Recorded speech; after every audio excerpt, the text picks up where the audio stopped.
ये कहानी एप्पल के को फाउंडर स्टीव जॉब्स की ज़िंदगी पर आधारित एक सच्ची कहानी है, जिन्होंने मात्र 21 साल की उम्र में बिना किसी फाइनेंशियल सपोर्ट और कॉलेज की डिग्री के सिर्फ अपने दोस्तों की सहायता से दुनिया की सबसे बड़ी टेक कंपनी एप्पल की शुरुआत करी, जिन्हें बाद में खुद इस कंपनी से ही बाहर निकाल दिया गया। पर इन्होंने कभी हार नहीं मानी और कुछ ऐसा कर दिखाया जिसकी किसी को उम्मीद तक नहीं थी। 2001 में एप्पल के CEO स्टीव जॉब्स अपनी नई इन्वेंशन के बारे में बताते हुए कहते हैं कि मैंने एक ऐसी डिवाइस तैयार की है जो म्यूजिक इंडस्ट्री में क्रांति ला देगी।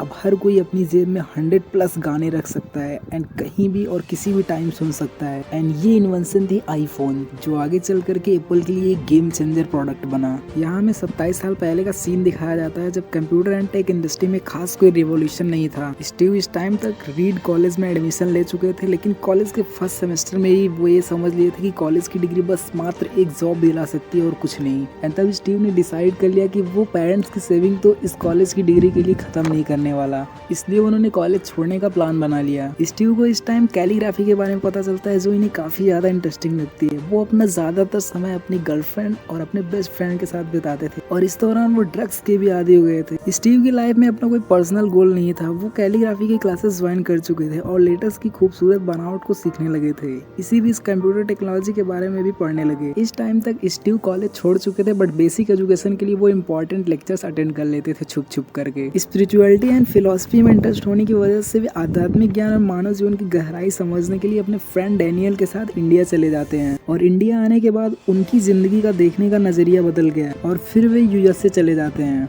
1976 में स्टीव अटारी गेम्स के साथ काम करने लगते हैं और फिर एक दिन गेम डेवलपर से उनकी बहस हो जाती है, क्योंकि उनका डेवलपर हमेशा ब्लैक एंड व्हाइट में गेम डेवलप करता था, जो खास किसी को उतना अच्छा नहीं लगता था खेलने में, जबकि Steve colourful and interesting game बनाना चाहते थे। इस बात को लेकर के स्टीव की अटारी गेम्स के मैनेजर के साथ बहस हो जाती है और स्टीव मैनेजर से कहता है कि तुम मुझे एक सेपरेट प्रोजेक्ट दे दो, मैं तुम्हें एक बेहतरीन गेम बनाकर दूंगा। मैनेजर ने ये शर्त मंजूर कर ली, लेकिन उसने स्टीव को एक डेडलाइन दी और कहा कि अगर तुम इस डेडलाइन से पहले अपना काम कर लेते हो तो मैं तुम्हें $5000 दूंगा। अब मैनेजर के साथ डील हो जाने के बाद स्टीव गेम डिजाइन में लग जाता है, लेकिन उसे सर्किट और बोर्ड बनाने में प्रॉब्लम आ रही थी। तो स्टीव इस हेल्प के लिए अपने दोस्त स्टीव वोजनिएक के पास चला जाता है, बिकॉज वोजनिएक को सर्किट एंड बोर्ड बनाने में एक्सपर्टनेस थी एंड उसने स्टीव के इस काम के लिए हाँ बोल दिया। स्टीव से पूछा कि तुम्हें इसके बदले कितने पैसे मिलने वाले हैं, तो स्टीव कहता है कि उसे $700 ही मिलेंगे, जबकि उसने $5000 में ये सौदा मंजूर किया था। काम खत्म होने पे स्टीव ये कलरफुल गेम को अपने मैनेजर को दिखाता है एंड मैनेजर उसका इस काम से बहुत खुश होता है, क्योंकि वहाँ 4 दिनों में स्टीव ने ब्रेकआउट नाम की एक बेहतरीन गेम डिजाइन कर दी थी और इस डील के मुताबिक स्टीव को $5000 मिलते हैं, जिसमें से वो तो सबसे पहले $350 देता है अपने फ्रेंड वोजनिएक को, बाकी के वो अगले प्रोजेक्ट के लिए रख लेता है सारे पैसे।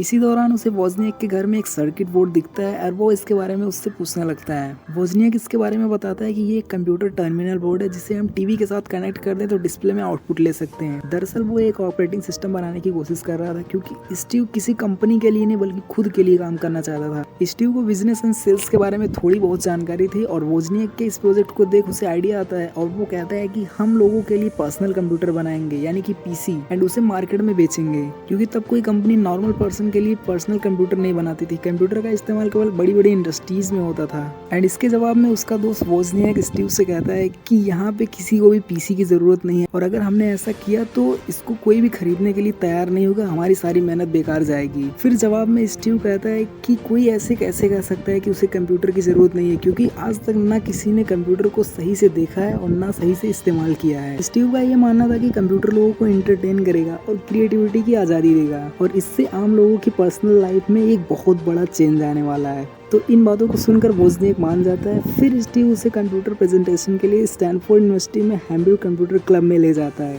वोजनिएक इस प्रेजेंटेशन के लिए तैयार नहीं था, लेकिन स्टीव उसे भरोसा दिलाता है कि ये एक कमाल का इन्वेंशन है। प्रेजेंटेशन से पहले उन्हें अपने कंप्यूटर के लिए एक नाम की जरूरत थी, तब स्टीव ने अपने कंप्यूटर का नाम एप्पल कंप्यूटर रखने के लिए कहा एंड ये वर्ड इसलिए चुना गया क्योंकि ये आम लोगों को याद रखने में काफी ज्यादा आसान था और अल्फाबेटिकल सीरीज में ये वर्ड सबसे पहले आता है। एंड एप्पल वर्ड बहुत ज्यादा फ्रेंडली है लोगों से, और कुछ इस तरीके से एप्पल का नाम रखा गया। होमब्रू क्लब में वो एप्पल कंप्यूटर्स को इंट्रोड्यूस करते हैं, लेकिन उनकी प्रेजेंटेशन में कोई भी इंटरेस्टेड नहीं था, तो खुद को बेइज्जत महसूस करते हुए वो बाहर चले जाते हैं। लेकिन पॉल टेरल नाम का एक आदमी उनके इस प्रोजेक्ट से काफी ज्यादा खुश हुआ और वो इस कंप्यूटर में इंटरेस्टेड था। वो स्टीव को अपना विजिटिंग कार्ड देता है। अगले दिन स्टीव पॉल के पास चला जाता है और थोड़ी देर बातचीत के बाद पॉल $500 पर एप्पल कंप्यूटर के हिसाब से 50 कंप्यूटर का ऑर्डर देता है और स्टीव इस काम को 2 महीने में खत्म करने के लिए समय लेता है। फिर स्टीव अपने फादर की गैराज को एप्पल कंप्यूटर की वर्कशॉप बनाकर काम शुरू कर देता है। वो अपने काम के प्रति इतना ज्यादा पैशनेट था कि हर छोटी से छोटी चीज को ध्यान देता था। वॉजनिक उससे कहता है कि अगर वो परफेक्शन पे ध्यान देगा तो टाइम रहते उसका काम कभी नहीं पूरा हो सकता।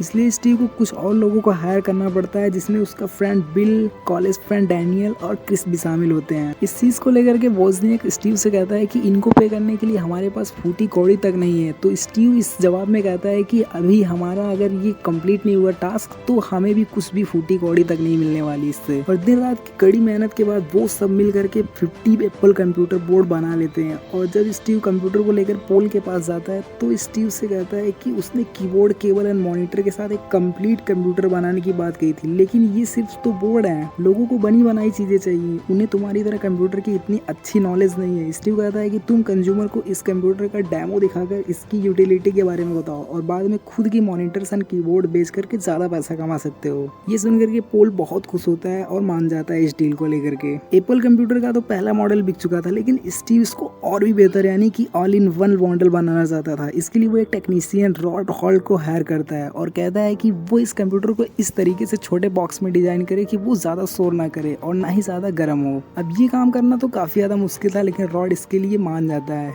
इसके बाद स्टीव अलग अलग कंपनियों से एप्पल कंप्यूटर्स में इन्वेस्ट करने के लिए कहता है। वो अटारी गेम्स को भी बार बार फोन करता है, लेकिन कोई भी कंपनी एप्पल कंप्यूटर्स में इन्वेस्ट करने के लिए बिल्कुल भी तैयार नहीं थी। अपनी ढेर सारी कोशिशों के बाद स्टीव अब थक चुका था। तभी उसके घर के सामने से एक लग्जरी कार में एक आदमी उतरता है। उस आदमी का नाम माइक था। स्टीव अटारी गेम्स में लगभग 150 से भी ज्यादा बार कॉल कर चुका था एंड इस चीज को लेकर के माइक को भेजा गया था उसके मैनेजर के द्वारा। फिर उन सबकी मीटिंग शुरू होती है। माइक बताता है कि वह इंटेल कंपनी में मार्केटिंग मैनेजर की पोस्ट पर काम कर चुका है और वह एप्पल कंप्यूटर्स में इन्वेस्ट करने के लिए तैयार है। माइक स्टीव को $90,000 का ऑफर देता है। ये डील हर किसी को बहुत ज्यादा बड़ी लगती है, लेकिन स्टीव कहता है कि अगर तुम $2.5 लाख 10% इंटरेस्ट के साथ मुझे देते हो तो हम एप्पल को पूरी दुनिया में एक बड़ी कंपनी बना देंगे, जिसकी वैल्यूएशन मिलियंस ऑफ डॉलर में होगी। टेक्निकल बैकग्राउंड में होने के कारण माइक को एप्पल कंप्यूटर्स की पोटेंशियल के बारे में पता था एंड उसके पास फंड की कोई कमी नहीं थी। उसे सेल्स की अच्छी नॉलेज थी और स्टीव और वॉजनिक के विजन पर टच था, इसलिए वो एप्पल कंप्यूटर्स में इतनी बड़ी इन्वेस्टमेंट $2.5 लाख करने को मान जाता है। आज के समय इनकी बात करें तो ये $13,70,000 यानी कि इंडियन रुपये में कन्वर्ट करें तो 11,40,00,000 रुपए थे। माइक की इतनी बड़ी इन्वेस्टमेंट के बाद स्टीव को अपनी जिंदगी का मकसद मिल चुका था, लेकिन वो कहते हैं ना कि जिंदगी में उतार चढ़ाव चलते रहते हैं। स्टीव की गर्लफ्रेंड उसे बताती है कि वो प्रेग्नेंट है एंड वो उसके बच्चे की माँ बनने वाली है। स्टीव उस बच्चे के लिए बिल्कुल भी तैयार नहीं था, क्योंकि वो सिर्फ अपने काम पर फोकस करना चाहता था और उसे अपनी गर्लफ्रेंड की लॉयल्टी पे भी शक था और स्टीव अपनी गर्लफ्रेंड को अपनाने से मना कर देता है। स्टीव इस फैसले से बिल्कुल भी खुश नहीं था कि उसे ये करना चाहिए था। फिर 1977 में सैन फ्रांसिस्को में पहले वेस्ट कोस्ट कंप्यूटर फेयर के दौरान वह एप्पल II के एग्जीबिशन के लिए चला जाता है, जहां दुनिया भर के लोग अपने टेक्निकल गैजेट लाए हुए थे। एप्पल टीम अपने एप्पल II के लॉन्च के लिए बिल्कुल तैयार थी, जिसे लोगों को खूब अटेंशन मिल रही थी। स्टीव उन सभी को अपने विजन के बारे में बताते हुए कहता है कि हमारा विजन है कि हम दुनिया भर की एडवांस टेक्नोलॉजी को आप जैसे क्रिएटिव लोगों तक पहुंचा सके, जिसे आप घर बैठे इस्तेमाल कर सके, जो हमें क्रिएटिविटी की आजादी देगा। और फिर स्टीव अपने पर्सनल कंप्यूटर एप्पल II को इंट्रोड्यूस करता है। वहाँ पे मौजूद सारे लोग स्टीव के इस विजन से प्रभावित हो चुके थे, जो तालियों से एप्पल II का स्वागत करते हैं। लोगों से इतने पॉजिटिव रिस्पांस मिलने के बाद एप्पल की हर तरफ चर्चा होने लगी और एप्पल कंप्यूटर्स एक बहुत बड़ी कंपनी में कन्वर्ट हो गई। लेकिन इस दौरान स्टीव के नेचर्स में काफी ज्यादा बदलाव आ चुके थे, जो उसके दोस्तों के द्वारा भी नोटिस किया जाता है। एप्पल II की लॉन्च के लगभग 3 साल बाद स्टीव लीजा कंप्यूटर पर काम कर रहा था। स्टीव अपने काम को लेकर काफी ज्यादा पैशनेट हो चुका था, जो हर चीज में परफेक्शन के साथ काम करना चाहता था। उसका यह मानना था कि लोग एप्पल के प्रोडक्ट्स अपनी तारीफ के लिए करते हैं और इससे उनका सोशल स्टेटस हाई हो जाता है, क्योंकि एप्पल एक स्टेटस सिंबल बन चुका है। एप्पल कंप्यूटर की इस अचीवमेंट के बाद वह अपनी टीम से लीजा कंप्यूटर की हर छोटी से छोटी चीज पर दोबारा काम करने के लिए कहता है, खास उसके फॉन्ट्स, क्योंकि स्टीव को कैलीग्राफी की अच्छी नॉलेज थी। उनकी टीम का बेस्ट प्रोग्रामर इससे सहमत नहीं था, क्योंकि इस काम में कड़ी मशक्कत और समय बर्बाद होने वाली है। गुस्से में स्टीव उसे बाहर निकाल देता है, क्योंकि स्टीव के विजन के बारे में उसे पता नहीं था। वो बस पैसों के लिए यहाँ पे काम करता था। इसके बाद उसका फ्रेंड डैनियल उससे मिलने आता है, जो एप्पल के इस प्रोजेक्ट को लेकर इतना ज्यादा सीरियस नहीं था। जो एप्पल की इस कंपनी में रिपेयरिंग का काम करता है, स्टीव उसे लंच पर मिलने को कहता है। स्टीव की गर्लफ्रेंड क्रिस्टियन एक लड़की को जन्म दे चुकी थी जिसका नाम लीसा था और उसने अपने लीगल सपोर्ट के लिए स्टीव पर एक कोर्ट केस फाइल कर दी। स्टीव का ये मानना था कि लीसा उसकी बेटी नहीं है, तो उसका वकील कहता है कि कोर्ट में सारी सच्चाई बाहर आ जाएगी।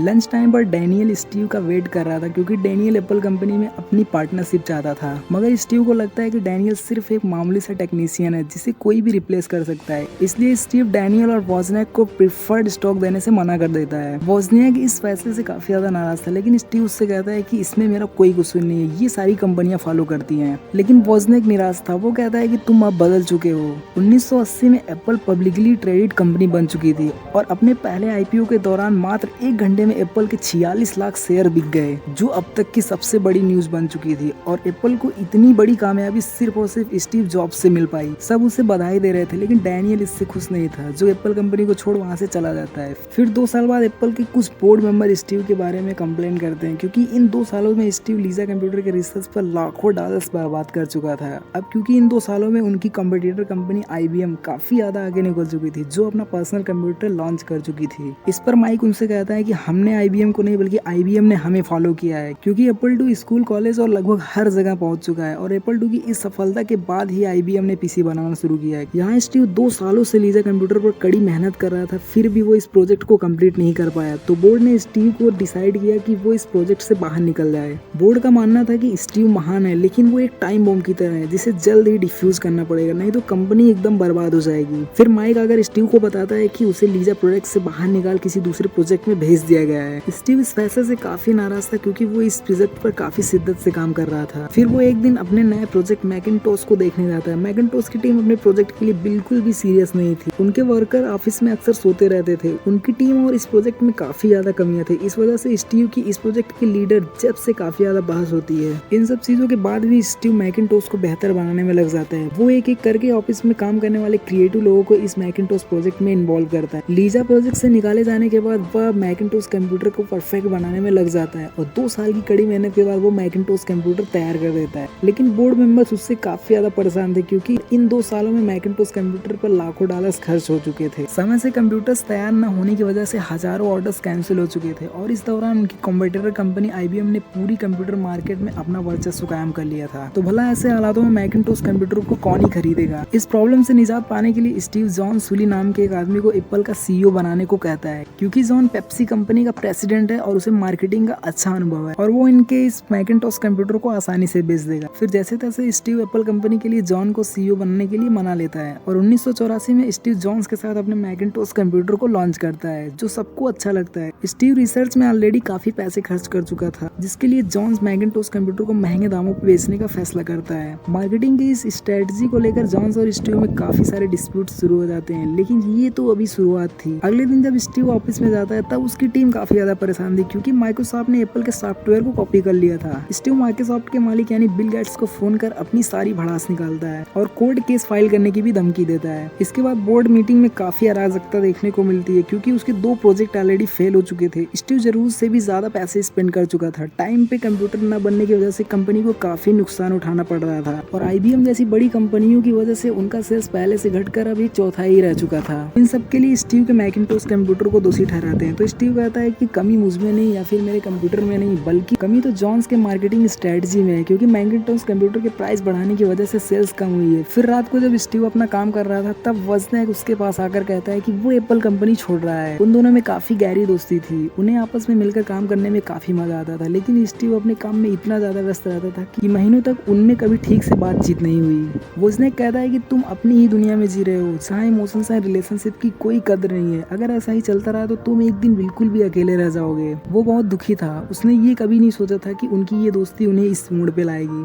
उसके जाने के बाद स्टीव को एक बहुत बड़ा झटका लगता है क्योंकि वोजनियाक ही एक ऐसा पर्सन था जिसने एप्पल की सफलता में 4 चांद लगाए थे। उसी के द्वारा बनाए गए कंप्यूटर बोर्ड को देखकर स्टीव को पर्सनल कंप्यूटर बनाने का आइडिया आया था, लेकिन अब स्टीव कुछ भी नहीं कर सकता था। बोर्ड मेंबर के डेंस माहौल और वोजनियाक के इस तरीके से एप्पल छोड़ने के बाद स्टीव अंदर से टूट चुका था, लेकिन उसकी मुश्किलें अभी थमने वाली नहीं थी। फिर एक बोर्ड मीटिंग में जॉन्स उससे कहता है कि तुम अपने और इस कंपनी के सबसे बड़े दुश्मन हो क्योंकि तुमने बिना सोचे समझे मुझ पर खराब मार्केटिंग स्ट्रेटजी का ब्लेम लगा दिया। स्टीव को उस पर बहुत गुस्सा था और जवाब में कहता है कि तुम्हें इस कंपनी का CEO बनाना शायद शायद मेरी जिंदगी की सबसे बड़ी भूल थी। उन दोनों के इस झगड़े को लेकर कंपनी के एम्प्लॉय दो हिस्सों में डिवाइड होने लगे। साल आता है 1985। जॉन्स अपनी पोजीशन बचाने के लिए एक मीटिंग करता है और स्टीव को एप्पल से बाहर निकालने के लिए वोटिंग करवाता है। सब जॉन्स के पक्ष में अधिकतर वोट करते हैं, यहाँ तक कि माइक भी अपनी वोट जॉन्स के फेवर में कर देता है। जिस एप्पल कंपनी के लिए उसने अपनी पूरी जी जान लगा दी, अब उसी को इस कंपनी से बाहर निकाल दिया गया था। न जाने किस्मत को क्या ही मंजूर था। स्टीव निराश होकर अपने डैड के गैराज में चला जाता है, जहाँ से एप्पल के कंप्यूटर्स की शुरुआत करी थी। उससे अब अपने टीम मेंबर्स की याद आ रही थी, जिनके साथ मिलकर उसने एप्पल कंप्यूटर्स का सपना देखा था। जिस सपने के लिए उसने अपना सब कुछ छोड़ दिया था, अब वो सपना टूट चुका था और इसी गम में वह रोने लगता है, क्योंकि ये उसके लिए काफी मुश्किल भरा दौर था। फिर कुछ साल बाद सन 1993 में एप्पल के शेयर्स गिरने से जॉन्स को कंपनी से बाहर निकाल दिया जाता है और एक नया सीईओ गिल एमेन्यू को नियुक्त किया जाता है। इस दौरान स्टीव नेक्स्ट नाम की एक कंप्यूटर बना चुके थे, जो अपने एडवांस ऑपरेटिंग सिस्टम के लिए मशहूर हो चुकी थी और उसे अच्छा रिस्पॉन्स मिल रहा था। एप्पल से निकाले जाने के बाद स्टीव के नेचर में काफी ज्यादा बदलाव आ चुके थे। वो फैमिली की इंपॉर्टेंस समझ चुका था। स्टीव ने लॉरेन पावेल के साथ शादी कर ली, उनका अब एक बेटा भी था। इतना ही नहीं, स्टीव की अपनी बेटी जिसे लीजा ने जन्म दिया था, उससे भी स्टीव का अच्छा रिश्ता बन चुका था, जो स्टीव की फैमिली के ही साथ रह रही थी। फिर एक दिन कंपनी का नया सीईओ गिल उससे मिलने आता है और वो स्टीव से कंपनी में वापस आने के लिए कहता है। पहले तो स्टीव उसे मना कर देता है, लेकिन गिल किसी तरीके से उसे मना लेता है। कंपनी में माइक को दोबारा देख स्टीव को अपनी वो सारी पुरानी बातें याद आ जाती हैं, क्योंकि माइक ने स्टीव को वोट करने की बजाय पुराने सीईओ को वोट किया था। इसलिए स्टीव एप्पल को रीज्वाइन करने के फैसले को टालने लगता है। स्टीव कंपनी के डिजाइन रूम में नए डिजाइनर जोनेथन से मिलने के बाद एप्पल को रीज्वाइन करने का मन बना लेते हैं, क्योंकि जोनेथन स्टीव की तरह ही बिल्कुल अपने काम को लेकर काफी ज्यादा पैशनेट था और उसके आइडियाज काफी कमाल के थे। उससे मिलने के बाद स्टीव एप्पल को एज ए एडवाइजर के रूप में ज्वाइन कर लेता है। एक दिन जब वे म्यूजिक सुन रहे थे, तब माइक और एप्पल के चेयरमैन उन्हें बताते हैं कि रातों रात एप्पल के शेयर्स तेजी से गिर चुके हैं और जल्दी एप्पल दिवालिया होने वाला है। सिर्फ स्टीव ही उसे बचा सकते थे, इसलिए वे स्टीव को कंपनी का सीईओ बनाना चाहते थे। माइक कहता है कि जो तुमने खोया था तुम उसे फिर से हासिल कर सकते हो। जवाब में स्टीव कहता है कि मैंने कभी एप्पल को नहीं खोया, बल्कि एप्पल को मुझसे छीना गया था। स्टीव को वो म्यूजिक प्लेयर बिल्कुल बेकार सा लगता है, तो वो उसे फेंक देता है। फिर बोर्ड मेंबर की मीटिंग के दौरान स्टीव अपनी नेक्स्ट कंपनी की मदद से एक नया कंप्यूटर मॉडल बनाने की बात करने लगता है, जो एप्पल को रीग्रो करने में कारगर साबित हो सकता है। स्टीव का यह आइडिया बोर्ड मेंबर को काफी अच्छा लगता है। इसके बाद बोर्ड मेंबर स्टीव को सीईओ बनाने की बात करते हैं और फिर से वोटिंग करके गिल को हटाकर स्टीव को नया सीईओ बना दिया जाता है। सीईओ बनने के बाद स्टीव ने एप्पल के लिए ऐतिहासिक फैसले किए। उन्होंने पूरी मैनेजमेंट को ही रिवाइज कर दिया, पुराने बोर्ड मेंबर्स को बाहर निकाल नए क्रिएटिव और टैलेंटेड लोगों को शामिल किया, जिन्होंने अपनी पूरी जी जान लगाकर एप्पल के लिए नए प्रोडक्ट्स iMac, iPad, iPhone और मैकबुक को बनाया, जिसकी सक्सेस के बाद एप्पल फिर से एक मजबूत कंपनी बन गई और आज पूरी दुनिया में हर कोई बच्चा भी एप्पल के प्रोडक्ट्स के बारे में जानता है। स्टीव जॉब्स ने हमें सिखाया कि हमें अपने लक्ष्य के प्रति पैशनेट रहना चाहिए, क्वांटिटी से ज्यादा क्वालिटी पे ध्यान देकर कड़ी मेहनत और पूरे फोकस के साथ हर छोटी से छोटी चीज पर काम करना चाहिए। हालात कैसे भी हो, कोई साथ दे या ना दे, हर मुश्किल के बावजूद अपनी कोशिश जारी रखनी चाहिए, क्योंकि कोशिश करने वालों की कभी हार नहीं होती। इस वीडियो को अपने दोस्तों और परिवारजन के साथ जरूर शेयर कीजिए और ऐसे ही और अमेजिंग वीडियो के लिए अपने इस चैनल को जरूर फॉलो कीजिए।